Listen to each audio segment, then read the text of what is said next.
ഈശോ മിശിഹായ്ക്ക് സ്തുതിയായിരിക്കട്ടെ. എല്ലാവർക്കും ഒരു പുതിയ വീഡിയോയിലേക്ക് സ്വാഗതം.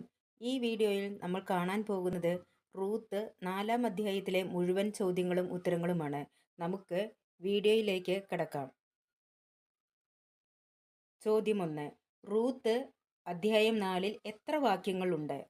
ഉത്തരം 22. 2. റൂത്ത് അധ്യായം 4-ൽ ഉള്ള ഏക ശീർഷകം എന്ത്? ഉത്തരം റൂത്തിന്റെ വിവാഹം. 3. ബോവാസ് നഗരവാതിൽക്കൽ ചെന്നപ്പോൾ ആരാണ് അവിടെ വന്നത്? ഉത്തരം മുൻപ് പറഞ്ഞ ബന്ധു. 5. നഗരവാതിൽക്കൽ വെച്ച് മുൻപ് പറഞ്ഞ ബന്ധുവിനെ കണ്ടപ്പോൾ ബോവാസ് സംബോധന ചെയ്തത് എങ്ങനെയാണ്? സ്നേഹിത എന്ന്.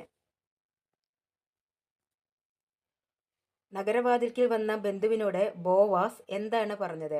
ഉത്തരം സ്നേഹിത, ഇവിടെ വന്ന് അല്പനേരം ഇരിക്കൂ. 6. നഗരത്തിൽ നിന്ന് ആരെയാണ് ബോവാസ് വിളിച്ചുകൊണ്ട് വന്നത്? ഉത്തരം ശ്രേഷ്ഠന്മാരെ. 7. എത്ര ശ്രേഷ്ഠന്മാരെയാണ് ബോവാസ് നഗരത്തിൽ നിന്ന് വിളിച്ചുകൊണ്ട് വന്നത്? ഉത്തരം 10 ശ്രേഷ്ഠന്മാരെ. 8. ശ്രേഷ്ഠന്മാരായ 10 പേരെ ബോവാസ് വിളിച്ചുകൊണ്ടുവന്നത് എവിടെ നിന്ന്? ഉത്തരം നഗരത്തിൽ നിന്ന്. 9. നഗരത്തിൽ നിന്ന് വന്ന ശ്രേഷ്ഠന്മാരോട് ബോവാസ് എന്താണ് പറഞ്ഞത്? ഇവിടെ ഇരിക്കുവിൻ. 10. നവോമി എലിമലേക്കിന്റെ നിലത്തിൽ ഒരു ഭാഗം വിൽക്കാൻ പോകുന്നു എന്ന് ബോവാസ് ആരോടാണ് പറഞ്ഞത്? ഉത്തരം തൻ്റെ ബന്ധുവിനോട്. 11. അത് നിന്നെ അറിയിക്കണമെന്ന് ഞാൻ കരുതി. ആരെ? എന്തറിയിക്കണമെന്നാണ് ബോവാസ് കരുതിയത്? അതറിയിക്കണമെന്ന് കരുതിയത് ബന്ധുവിനെ. നവോമി നമ്മുടെ ബന്ധുവായ എലിമലേക്കിന്റെ നിലത്തിൽ ഒരു ഭാഗം വിൽക്കാൻ പോകുന്നു എന്ന്. 12.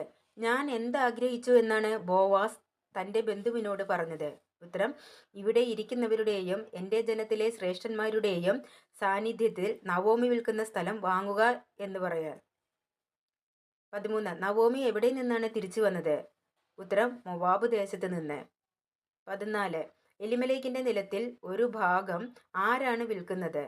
ഉത്തരം നവോമി. 15. മനസ്സുണ്ടെങ്കിൽ എന്ത് ചെയ്യാനാണ് ബോവാസ് ബന്ധുവിനോട് പറഞ്ഞത്? ഉത്തരം നീ അത് വീണ്ടെടുക്കുക. 16. വീണ്ടെടുക്കുവാൻ താല്പര്യമില്ലെങ്കിൽ എന്ത് ചെയ്യാനാണ് ബോവാസ് ബന്ധുവിനോട് പറഞ്ഞത്? ഉത്തരം എന്നെ അറിയിക്കുക. 17. അത് വീണ്ടെടുക്കുവാൻ നീയല്ലാതെ മറ്റാരുമില്ല. അധ്യായവും വാക്യവും. ഉത്തരം 4:4. 18.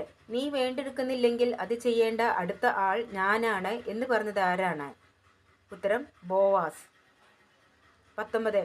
നീ വീണ്ടെടുക്കുന്നില്ലെങ്കിൽ അത് വീണ്ടെടുക്കേണ്ട അടുത്ത ആൾ ഞാനാണ് എന്ന് ബോവാസ് പറഞ്ഞപ്പോൾ ബന്ധു എന്താണ് മറുപടി പറഞ്ഞത്? ഉത്തരം ഞാനത് വീണ്ടെടുക്കാം. 20. ആരിൽ നിന്നാണ് ബന്ധുവായ വ്യക്തി വയൽ വാങ്ങേണ്ടത്? ഉത്തരം നവോമിയിൽ നിന്ന്. 21. ആരുടെ നാമം അവകാശികളിലൂടെ നിലനിർത്തുന്നതിന് വേണ്ടിയാണ് റൂത്തിനെ സ്വീകരിക്കേണ്ടത്? ഉത്തരം മരിച്ചവന്റെ. 22. മരിച്ചവരുടെ നാമം ആരിലൂടെയാണ് നിലനിർത്തേണ്ടത്? ഉത്തരം അവകാശികളിലൂടെ. 23. മരിച്ചവന്റെ നാമം അവകാശികളിലൂടെ നിലനിർത്തുവാൻ ആരെയാണ് സ്വീകരിക്കേണ്ടത്? ഉത്തരം റൂത്തിനെ. 24. റൂത്ത് 4:5 റൂത്തിന് നൽകുന്ന വിശേഷണം എന്താണ്? ഉത്തരം വിധവയും മൊവാബിയയും. 25. അടുത്ത ബന്ധുവായ വ്യക്തി റൂത്തിനെ സ്വീകരിക്കുവാൻ കാരണമെന്ത്? ഉത്തരം അവകാശം നഷ്ടമാകാൻ ഇടയുള്ളതുകൊണ്ട്. 26. അടുത്ത ബന്ധുവായ വ്യക്തി റൂത്തിനെ സ്വീകരിച്ചാൽ എന്താണ് നഷ്ടമാകാൻ ഇടയുള്ളത്? ഉത്തരം അവകാശം. 27. വീണ്ടെടുക്കുവാനുള്ള അവകാശം നീ തന്നെ ഉപയോഗിച്ചു കൊള്ളുക എന്ന് ആരോട് പറഞ്ഞു? ബന്ധു ബോവാസിനോട്. 28. റൂത്ത് 4:7 എന്തിനെ സംബന്ധിച്ച് ഇസ്രായേലിൽ മുമ്പ് നിലവിലിരുന്ന നിയമത്തെക്കുറിച്ചാണ് പറയുന്നത്? ഉത്തരം വീണ്ടെടുപ്പും കൈമാറ്റവും. 29. ഇടപാട് സ്വീകരിക്കുവാൻ എന്താണ് ഒരാൾ മറ്റേയാളെ ഏൽപ്പിക്കുക? ഉത്തരം ചെരുപ്പ്. 30. വീണ്ടെടുപ്പും കൈമാറ്റവും സംബന്ധിച്ച് എവിടെയാണ് നിയമം നിലനിന്നിരുന്നത്? ഉത്തരം ഇസ്രായേലിൽ. 31. അതനുസരിച്ച് നീ വാങ്ങിക്കൊള്ളുക എന്ന് പറഞ്ഞ് ആ ബന്ധു എന്താണ് ചെയ്തത്? തൻ്റെ ചെരുപ്പൂരി. 32. ആരാണ് നീ വാങ്ങിക്കൊള്ളുക എന്ന് പറഞ്ഞ് തൻ്റെ ചെരുപ്പൂരിയത്? ഉത്തരം ആ ബന്ധു. 33. അനന്തരം ബോവാസ് ശ്രേഷ്ഠന്മാരോടും ഡേഷിനോടും പറഞ്ഞു. ഉത്തരം മറ്റുള്ളവരോടും. 34. ആരുടെയൊക്കെ വയലാണ് ബോവാസ് നവോമിയിൽ നിന്നും വാങ്ങിയത്? ഉത്തരം എലിമലേക്ക്, മഹിലോൻ, കിളിയോൻ. 35. ആരുടെ വിധവയായ റൂത്തിനെയാണ് ബോവാസ് സ്വീകരിച്ചത്? ഉത്തരം മഹിലോൻ. 36. മരിച്ചവന്റെ നാമം ആരിലൂടെയാണ് നിലനിർത്താൻ സാധിക്കുക? ഉത്തരം അനന്തരാവകാശികളിലൂടെ. 37. എലിമലേക്കിന്റെയും കിളിയോൻ, മഹിലോൻ എന്നിവരുടെയും എല്ലാം നവോമിയിൽ നിന്ന് ഇന്ന് ഞാൻ വാങ്ങി എന്നതിന് നിങ്ങൾ സാക്ഷികളാണ്. ബോവാസ് ആരോടാണ് ഇത് പറഞ്ഞത്? ഉത്തരം ശ്രേഷ്ഠന്മാരോടും മറ്റുള്ളവരോടും. 38. ഞങ്ങൾ സാക്ഷികളാണ് എന്ന് പറഞ്ഞത് ആരൊക്കെ? ഉത്തരം ശ്രേഷ്ഠന്മാരും നഗര കവാടത്തിൽ നിന്നവരും. 39. ഇസ്രായേൽ ജനത്തിന് ജന്മം കൊടുത്തത് ആരൊക്കെ? ഉത്തരം റാഹേൽ, ലയ. 40. റാഹേൽ, ലയ എന്നിവർ ജന്മം കൊടുത്തത് ആർക്ക്? ഇസ്രായേൽ ജനത്തിന്. 41. ബോവാസ് എവിടെയാണ് ഐശ്വര്യവാൻ ആവുക? ഉത്തരം എഫ്രാത്തയിൽ. 42. ബോവാസ് എവിടെയാണ് പ്രസിദ്ധനാവുക? ഉത്തരം ബത്ലഹേമിൽ. 43. പേരസിന്റെ പിതാവ് ആര്? ഉത്തരം യൂദ. 44. മാതാവ് ആര്? പേരസിന്റെ മാതാവ് ആര്? ഉത്തരം താമാർ. 45. യൂദായിക്ക് താമാറിൽ ജനിച്ച മകന്റെ പേര് എന്ത്? ഉത്തരം പേരസ്. 46. ആരുടെ അനുഗ്രഹത്താലാണ് റൂത്ത് ഗർഭിണിയായി പുത്രനെ പ്രസവിച്ചത്? ഉത്തരം കർത്താവിന്റെ അനുഗ്രഹത്താൽ. 47. നിനക്ക് ഒരു പിന്തുടർച്ചാവകാശിയെ നൽകിയ കർത്താവ് വാഴ്ത്തപ്പെട്ടവനാകട്ടെ എന്ന് ആരാണ് നവോമിയോട് പറഞ്ഞത്? സ്ത്രീകൾ.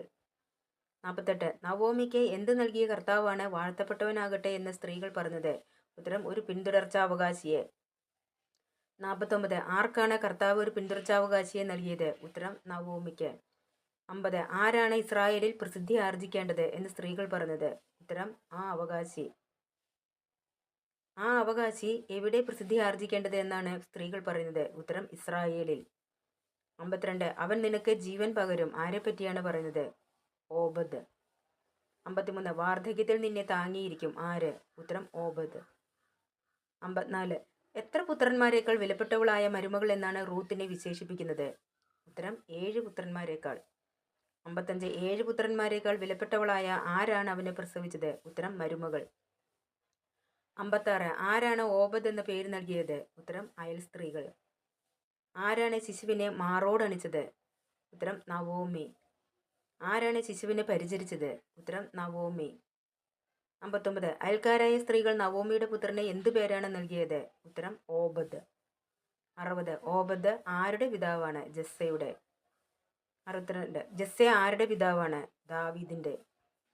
62. പേരസ് ആരുടെ പിതാവാണ്? ഹെബ്രോൻ. 63. ഹെബ്രോണിന്റെ മകന്റെ പേരെന്ത്? രാം. 64. രാം ആരുടെ പിതാവാണ്? അമിനാദാബിന്റെ. 65. അമിനാദാബിന്റെ മകന്റെ പേര് എന്ത്? ഉത്തരം നഹ്ഷോൻ. 66. നഹ്ഷോനിന്റെ മകന്റെ പേര് എന്ത്? സൽമോൻ. 67. സൽമോന്റെ മകന്റെ പേര് എന്ത്?